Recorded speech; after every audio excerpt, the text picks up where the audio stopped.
दिया था। उसके बाद हमें एक एजेंट को दिखाते हैं जो मिस्टर व्हाइट से कहता है, मिस्टर व्हाइट वहाँ पे देखिए, वोंग डोंगसू सांस नहीं ले रहा, उसका दिल भी बंद हो गया है और संग जुनू भी कहीं पे भी नहीं दिख रहा। आगे हम एक बिल्डिंग पे जुनू को देखते हैं, उसने डोंगसू की शैडो को एक्सट्रैक्ट कर लिया था। वो उसे कहता है, मैंने शैडो एक्सचेंज का यूज करके बेरू के साथ जगह स्विच की थी। साउथ कोरिया में आके तुम्हें काफी समय हो गया है ना, अब तुम जिसे देख रहे हो वो सेओल सिटी है, अभी यूएस में होगा। वो जुनहो को हील करने के लिए जो कुछ हो सकता है वो कर रहा है। डोंगसू की शैडो जुनू से कहती है, मेरे किंग प्लीज मुझे भी नाम दीजिए। हम देखते हैं कि डोंगसू की शैडो का भी रैंक जनरल होता है, इसलिए वो भी बात कर सकता है। जुनू डोंगसू की शैडो को कहता है, ग्रीड ये नाम कैसा रहेगा, क्योंकि तुम ग्रीडिंग बन के मरे हो। होंग डोंगसू तुम इसके बारे में क्या सोचते हो, क्या ये तुम्हें अच्छा लगा? डोंगसू की शैडो कहती है, थैंक यू मेरे किंग। आगे हमें अगले दिन इंटरनेशनल गिल्ड कॉन्फ्रेंस में दिखाते हैं, जहाँ जुनू मिस्टर कोनर के साथ अंदर जा रहा होता है। वो मिस्टर कोनर से कहता है, ये जगह तो काफी सारे रिपोर्टर्स से भरी हुई है। मिस्टर कोनर जुनू से कहता है, लगता है इनको कल की फाइट के बारे में पता चल चुका है, आज आपको स्पॉटलाइट अवॉइड करने में काफी दिक्कत होगी। आगे कोनर मन में कहता है, तो स्कैवेंजर गिल्ड के साथ क्या हुआ, इसकी वजह ये है। मिस्टर कोनर जुनू से कहते हैं, हमने हमारे हंटर्स से गवाहियों को सिक्योर कर लिया है जो डोंगसू के साथ थे। फेडरल ब्यूरो ऑफ हंटर्स जल्दी इसकी जांच के बारे में आपको बता देंगे। जुनू मन में कहता है, डोंगसू के बारे में अभी मुझे कोई भी परवाह नहीं है, जिस सवालों को मैं ढूंढ रहा हूँ वो मुझे मिल जाए, बस इसलिए मैं यूएस में आया हूँ। जैसे ही मुझे जवाब मिल जाएंगे मेरा यूएस में काम खत्म। आगे एक एजेंट जुनू को एयरपोर्ट देता है और उसे कहता है, जो भी बातें होगी मैं आपको इंटरप्रेट कर दूंगा, इन ईयरफोन से आप सब कुछ सुन पाएंगे। आगे जुनू कॉन्फ्रेंस रूम में आ जाता है, सभी जुनू को ही देख रहे होते हैं और कल के ही इंसिडेंट की बातें कर रहे होते हैं। वो कहते हैं, अरे क्या ये वही एशिया का हंटर है जिसने लगभग आंद्रे को मार दिया था? कहा जा रहा है कि टोक्यो के गेट में भी इसने काफी बड़ा काम किया है, इसने थॉमस आंद्रे को नॉकआउट किया जो इस दुनिया को किंग की तरह रूल करता था। सच्ची ये काफी ज्यादा अविश्वसनीय है। आगे जुनू अपने सीट पे जाके बैठ जाता है। फिर हमें डॉक्टर बेल्जर नाम के एक बंदे को दिखाते हैं जो इस कॉन्फ्रेंस को कंडक्ट करने वाला है। वो सभी से कहता है, हेलो एवरीवन, मैं डॉक्टर बेल्जर हूँ। मुझे यकीन है कि आप जानते होंगे हाल ही में गेट्स और मैजिक बीस्ट में बढ़ोतरी आई है, लेकिन शायद आपको ये नहीं पता होगा कि हमें कुछ असामान्य एक्टिविटीज भी देखने को मिली है। रिपोर्ट किया जा रहा है कि माना का कंस्ट्रक्शन हवा में ऑब्जर्व हो रहा है और लगातार घना होता जा रहा है। मैं इस माना को अलग नाम से रिफर करना चाहूंगा, जब तक इसके बारे में कोई नई टर्म अवेलेबल नहीं होती। मैं इसे मैगिस्फीयर नाम से बुला रहा हूँ। आगे डॉक्टर बेल्जर एक मैप को दिखाता है और सभी से कहता है, क्या आपको पता है अभी ये मैगिस्फीयर कुछ देशों में झुंड बना रहा है। फिलहाल के लिए ये घटना नो एरिया में देखी जा सकती है और साउथ कोरिया में ये मैगिस्फीयर सबसे ज्यादा देखने को मिली है। ये सुन के सारे हंटर काफी ज्यादा हैरान हो जाते हैं और सभी के सभी संग जुनू को देखने लगते हैं। बेल्जर सभी से कहता है, मिस्टर संग को घूरने की कोई भी जरूरत नहीं है, क्योंकि अगर वो मैगिस्फीयर को कंट्रोल कर पाते तो वो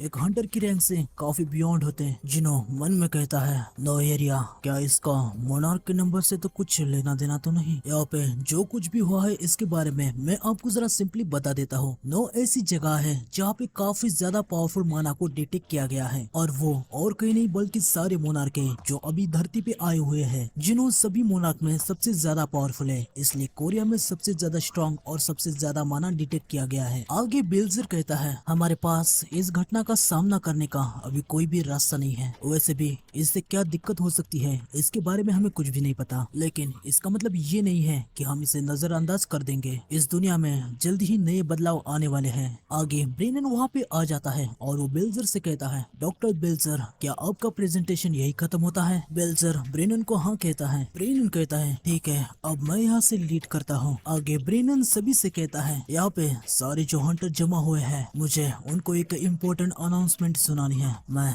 काफी नाराजगी के साथ ये न्यूज आपको देने जा रहा हूँ। 2 हफ्ते पहले क्रिस्टोफर रेड को किसी हमलावरों ने मार दिया। ये सुन के सारे हंटर काफी ज्यादा हैरान हो जाते हैं और वो कहने लगते हैं, क्या क्रिस्टोफर रेड एक नेशनल लेवल हंटर मारा गया? क्या ये हमारे साथ मजाक कर रहे हैं? ऐसा हो ही नहीं सकता। अवेकन बीइंग जो नेशनल लेवल हंटर जितने स्ट्रॉन्ग होते हैं वो ही उन्हें मार सकते हैं। आगे काफी सारे हंटर जुनू को देखते हुए कहते हैं, क्या ये वही बंदा हो सकता है जो कल आंद्रे से लड़ा था? आगे ब्रेनन सभी से कहता है, क्रिस का मृत्यु लेख कल रिलीज किया जाएगा।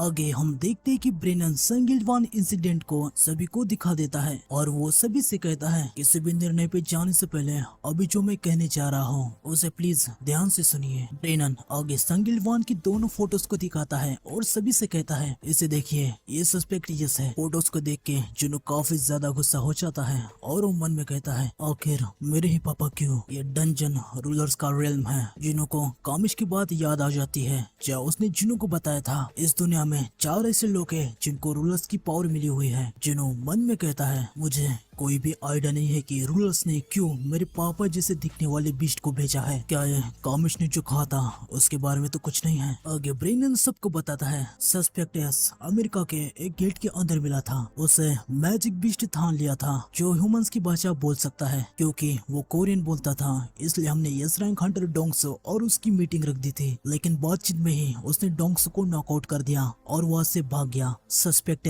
इतना स्ट्रॉन्ग है कि उसने स्कैवेंजर गिल्ड के टॉप यस रैंक हंटर को हरा दिया। हमें लगता है कि इसके बहुत ही ज्यादा चांसेस हैं और भी ह्यूमनाइड बीस्ट अलग अलग डंजन से बाहर आए हैं और एक साथ आके उन्होंने क्रिस्टोफर रीड पे हमला कर दिया। हम ब्यूरो वाले अभी इसी निर्णय पे आए हैं। तब स्क्रीन पे संगिल वन का वो वीडियो क्लिप आ जाता है जिसमें वो डोंग्सो को वार्निंग दे रहे होते कि कोरिया में पैर भी मत रखना।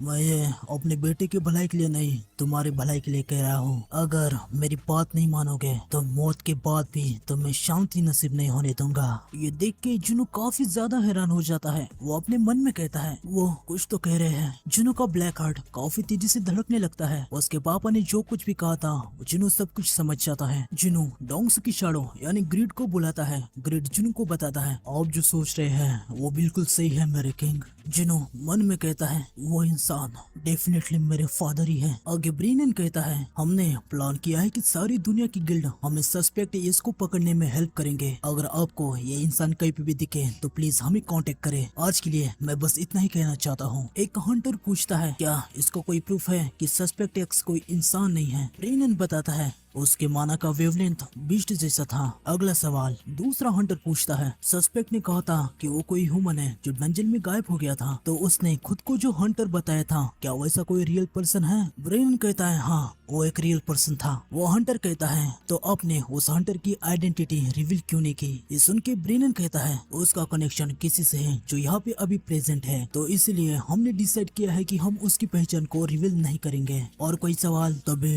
लियू जिगांग कहता है, आपको नहीं लगता अगर आप उसकी पहचान का खुलासा करेंगे तो हमें उसे ढूंढने में आसानी होगी? क्या आप मुझसे सहमत नहीं हैं? मिस्टर ब्रेनन, मैं आपसे सीधा सवाल करता हूँ, उस बीस्ट का संगजुनू के साथ क्या कनेक्शन है? ये सुन के ब्रेनन एकदम से चुपचाप रह जाता है, लेकिन आगे वो कहता है, फिर मिस्टर लियो, मुझे लगता है कि आपने अब मेरे लिए कोई चॉइस नहीं रखी। सस्पेक्टियस के पूछताछ के समय हमें ये पता चला कि वो संगजुनू के फादर है, इसलिए हम इसे अपनी जांच के आधार के रूप में यूज कर रहे हैं। ये सब सुन के सारे हंटर एक दूसरे के साथ धीमी आवाज में बातें करने लगते हैं। तभी लियू जिगांग जिनू से कहता है, मिस्टर संग, अगर आपको पता चला कि सस्पेक्टियस आपके मिसिंग फादर है और सारे हंटर उन्हें हंट करने का ट्राई कर रहे हैं तो आप क्या करेंगे? जिनू कहता है, ये नेचुरल है कि हंटर बीस्ट को हंट करते हैं, तो अगर सस्पेक्टियस बीस्ट होगा तो मैं उसे खुद अपने हाथ से मारूंगा। लेकिन अगर वो सच में मेरे मिसिंग फादर है, ना कि कोई बीस्ट, तो मैं हंटर्स को हंट करूंगा। मैं अपने फैमिली को प्रोटेक्ट करूंगा, चाहे उसके लिए फिर मुझे दुनिया के सारे हंटर के खिलाफ क्यों ना जाना पड़े। आगे ये कॉन्फ्रेंस खत्म हो जाती है। सारे हंटर रूम के बाहर आ जाते हैं। एडम जुनू से कहता है, मिस्टर संग,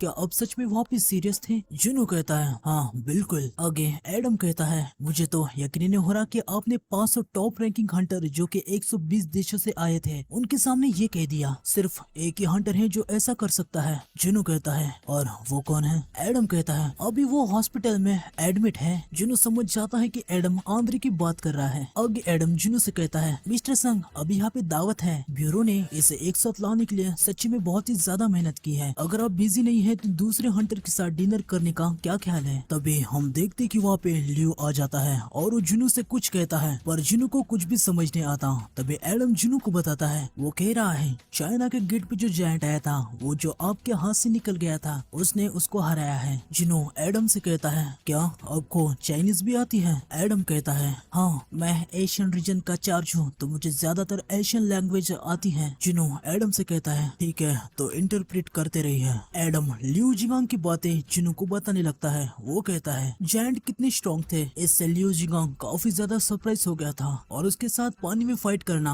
और भी ज्यादा मुश्किल हो गया था। वो उस हंटर के बारे में और भी जानना चाहता था जिससे पावरफुल जायंट को काफी आसानी से हरा दिया और ये इससे भी खुश है कि आपने थॉमस को उसकी जगह पे रख दिया है। इससे पूरा यकीन है कि गलती थॉमस की होगी। ये सब सुनने के बाद जिनू मन में कहता है मैंने जब इसे पहली बार देखा था तो मुझे काफी ज्यादा चिड़चिड़ा सा लगा, लेकिन लगता है ये काफी ज्यादा इंटरेस्टिंग पर्सन है। आगे जिनू और लियो एक दूसरे से हाथ मिलाते हैं। बाद में लियो कुछ कहता है जिससे एडम शॉक हो जाता है। एडम जिनू को लियो की बात बताता है। वो आशा कर रहा है कि सस्पेक्ट आपके फादर नहीं है, वो आपसे बिल्कुल भी फाइट नहीं करना चाहता, उसने बस यही कहा, इसलिए मुझे लगता है कि उसका सुझाव व्यक्तिगत था। तभी वहाँ पे मिस्टर ब्रेनन आ जाते हैं और वो जिनू से कहते हैं मिस्टर संग क्या आपके पास कुछ मिनट है, आप हमारे साथ आ सकते हैं। हम देखते हैं कि जुनू उनके साथ चला जाता है। आगे हम मिस सेलर को देखते हैं। वो जुनू से कहती है मिस्टर संग काफी समय के बाद मिले हम। मिस सेलर को देख के जुनू थोड़ा सा हैरान सा हो जाता है। वो अपने मन में कहता है ये तो अपग्रेडर मिस सेलर है, ये यहाँ पे क्या कर रही है। जुनू मिस सेलर से कहता है हाँ काफी ज्यादा टाइम हो गया, वैसे मैंने आपके साथ दूसरी मुलाकात के बारे में नहीं सोचा था। मिस सेलर जुनू से कहती है काफी दिनों से मुझे हर रात एक ही सपना आ रहा है जहाँ ग्रेटेस्ट हंटर किसी बीइंग से मारे जा रहे हैं और कुछ दिनों बाद वो सपना सच हो रहा है। जुनू कहता है क्या क्रिस के साथ भी यही हुआ था। ब्रेनन बताता है हमने उसे वार्न किया था पर उसने हमारी बात नहीं सुनी और उसके परिणाम क्या हुए इसके बारे में तो आप जानते ही है। आगे मिस सेलर कहती है पावरफुल हंटर जो हमारी दुनिया को प्रोटेक्ट कर रहे हैं वो मरते रहेंगे, जो पिंक उनका शिकार कर रहे हैं वो कुछ भी करने से नहीं रुकेंगे। ये सुन के जुनू मिस सेलर से कहता है तो क्या आप मुझे भी उनसे केयरफुल रहने के लिए वार्न कर रही हैं। मिस सेलर कहती है नहीं, मैं चाहती हूँ कि आप उन हंटर को प्रोटेक्ट करें। ये सुन के जुनू काफी ज्यादा हैरान हो जाता है। मिस सेलर आगे बताती है मैंने अपनी कोशिश करके सपनों में हत्यारों का चेहरा याद करने की पूरी कोशिश की लेकिन मैं असफल रही, तो मैंने दूसरा तरीका ट्राई करने का फैसला किया। मैंने अपनी एबिलिटी का यूज करके सपने के अंदर देखने का फैसला किया कि वास्तव में वो लोग कौन है। ये सुन के जुनू काफी ज्यादा हैरान हो जाता है और वो मिस सेलर से कहता है तो क्या जब उस टाइम आप मेरी आंखों में देख रहे थे तो कुछ ऐसा ही कर रही थी। मिस सेलर कहती है हाँ मुझे उनमें लिमिटलेस पावर देखने को मिली और जब मैंने अपनी आंखों से उस चीज को देखा तो मेरे पास और कोई भी चॉइस नहीं थी, मैं जाग गई। मिस सेलर कांपते हुए कहती है मुझे अभी भी साफ तौर पर याद है जब हमारी आंखें मिली एक आवाज ने मुझसे बात की। जुनू कहता है उस चीज ने एग्जैक्टली क्या कहा। मिस सेलर बताती है उसने मुझसे कहा था कि वापस जा और आराम से वार का वेट करो। ये सुन के जुनू मन में कहता है ये वही है जो किंग ऑफ जायंट ने मुझसे कहा था, रूलर्स और मोनार्क के बीच में बैटल। तो ये जो बंदे हंटर के पीछे पड़े हैं ये किसके साइड है। आगे जुनू मिस सेलर से कहता है लेकिन ये काम आप मुझसे ही क्यों करवाना चाहती है। मिस सेलर बताती है मिस्टर संग सेम पावर मैंने आपके अंदर देखी है। जुनू मन में कहता है क्या उस दिन इन्होंने शैडो मोनार्क की पावर को मेरे अंदर देखा।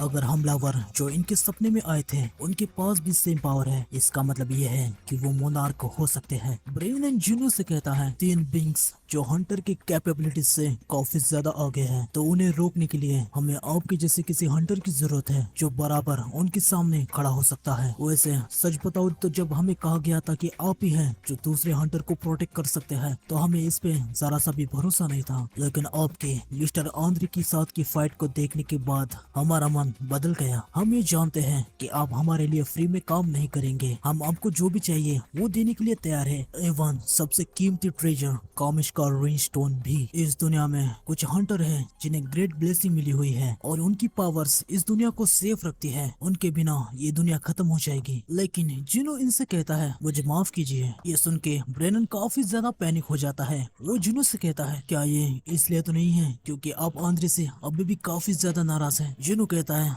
नहीं वो बात नहीं है, ये इसलिए क्योंकि मैं नहीं जानता कि मैं किसके खिलाफ लड़ने वाला हूँ। मिस सेलर और मिस्टर ब्रेनन दोनों ही काफी ज्यादा दुखी हो जाते हैं। आगे जुनू उठ के जाने लगता है। एडम भी काफी ज्यादा नाराज हो जाता है। उसे जुनू की बात याद आती है जहाँ जुनू ने कहा था मैं अपनी फैमिली को प्रोटेक्ट करूंगा चाहे इसके लिए मुझे सारी दुनिया के हंटर के ही खिलाफ क्यों ना जाना पड़े। तभी जुनू अचानक से रुक जाता है और मिस्टर व्हाइट से कहता है मिस्टर व्हाइट क्या आप मुझे उन हंटर की लिस्ट दे सकते हैं जिन्हें प्रोटेक्ट करना है, और अगर आप उनके साथ मेरी मीटिंग सेट करोगे तो ये तो और भी अच्छा होगा। ये सुन के मिस्टर व्हाइट बहुत ही ज्यादा खुश हो जाते हैं। वो जुनू से कहते हैं हैं। हाँ बिल्कुल, क्यों नहीं। आगे हम देखते कि ब्यूरो ऑफ हंटर ने इंटरनेशनल कॉन्फ्रेंस गिल्ड के आखिरी दिन में सारे हंटर के लिए एक पार्टी रखी है। काफी सारे हंटर पार्टी को एंजॉय कर रहे थे। आगे हम देखते कि यूजुनो भी यहाँ पे आ जाता है। जुनो उसे कहता है तुम्हारी बॉडी अब वो कैसी है। यूजुनो कहता है पहले से काफी ज्यादा बेहतर है सर। आगे हम देखते कि यूजुनो काफी ज्यादा फनी तरीके से रोने लगता है और वो जुनो से कहता है जब मैंने सुना कि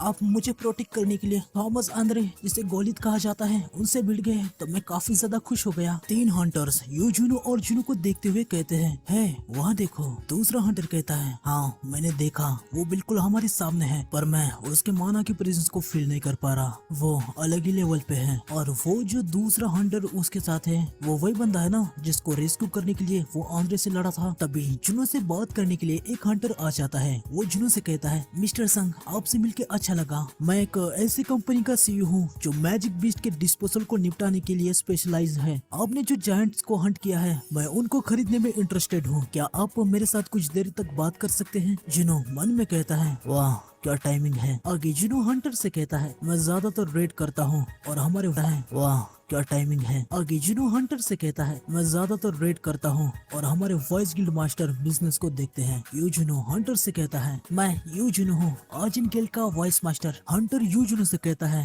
हेलो आपसे मिलके काफी अच्छा लगा। यूजुनो हंटर से कहता है वैसे मैं इवेंट में बिजनेस की बात तो नहीं करता पर मैं आपके लिए अभी बात करने को तैयार हूँ। जुनो यूजुनो को देख के काफी ज्यादा खुश हो जाता है। वो मन में कहता है वो वॉइस गिल्ड मास्टर के तौर पर खुद से काफी ग्रो हुआ है। आगे मिस्टर व्हाइट जुनो को लिस्ट दिखाने के लिए आ जाते हैं। वो जुनो से कहते हैं ब्यूरो ने सारे हंटर को उनके अचीवमेंट के अनुसार रैंक किया है। 10 हंटर जो इस लिस्ट में हैं, उनके पास बहुत ही ज्यादा पॉइंट्स हैं। अगर आप हमारे रिक्वेस्ट को एक्सेप्ट करेंगे तो ये लोग हैं जिन्हें आपको प्रोटेक्ट करना है। जुनो कहता है अच्छा तो आपके लिए ये लोग सबसे इम्पोर्टेंट है। आगे जुनो अपने मन में कहता है हंटर्स पॉइंट। हाँ फिर वो मिस्टर व्हाइट से पूछता है इन हंटर्स में मेरी रैंक कहाँ पे होगी। मिस्टर व्हाइट जुनो से कहते हैं अगर आपकी जायंट पे विक्ट्री को कंसीडर किया जाए तो आप शायद 3 या 4 इस जगह पे होंगे। लिस्ट के हंटर के नाम याद रखने के लिए जुनो उनके नाम पढ़ने लगता है। वो मन में कहता है पहले नंबर पे थॉमस आंद्रे, दूसरे पे लियो जिगांग, तीसरे पे